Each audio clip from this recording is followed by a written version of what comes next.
16 के उम्र तोर मारो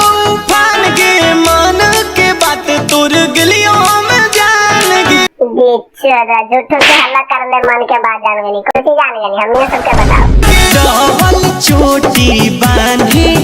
ले रबड़ा खोजो ही पर ना मन ठिकाने ज्ञानी बाबा अगर होशियार रखो तो कोशिश करते हो खुलल बने जबरदस्त में बांधे तो की करते भाई चला पगावल कारण को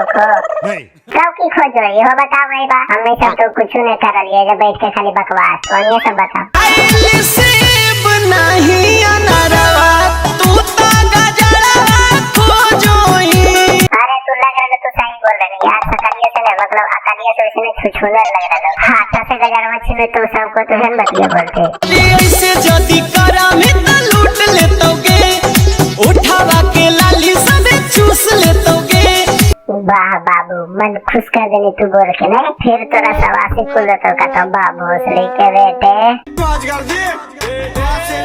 मजा आया ऐठल छूट जइतो लाठी के मारवा खोजो के खोजो लाठी के मारवा मेरे नाम लिख तो ही बता तो रोशन रोही बस उहे वो क्या को है सुसिंग अच्छा ये दोनों का था आपको का नहीं खोजी लगो ये दोनों पर सब लागेला